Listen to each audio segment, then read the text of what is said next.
నిల్వ చేసిన ఇసుక డంపులు ఏమైనాయి అని అడుగుతున్నాం. ఒకవేళ నిల్వ చేసిన ఇసుక డంపుల్ని మీరు ప్రజలకు సరఫరా చేస్తుంటే ఈ 1245 రూపాయలు లేదా 1300 రూపాయలు 1400 రూపాయలు ఎందుకు మీరు ఛార్జ్ చేస్తున్నారు? ఉచితంగా ఇచ్చేయాలి కదా. ఆల్రెడీ తెచ్చేసాం. ఎవరు తెచ్చారు? పోయిన ప్రభుత్వమే తెచ్చి స్టాక్ యార్డ్ లో ఇసుక పెట్టింది, అందుబాటులో ఇసుక ఉంది. దాన్ని ఎందుకు మీరు ప్రజలకు అమ్ముతున్నారని అడుగుతున్నాం. ఉచితంగా ఇచ్చేసేయాలి కదా.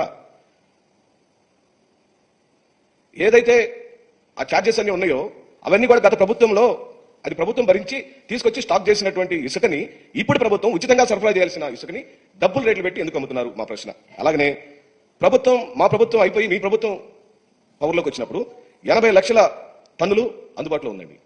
మొత్తం రాష్ట్రం మొత్తం మీద 80 లక్షల టన్నుల ఇసుక స్టాక్ యార్డులలో అందుబాటులో ఉంది. ఇప్పుడు 45 లక్షల టన్నులు మాత్రమే ఉన్నట్టుగా ప్రభుత్వం చెబుతుంది.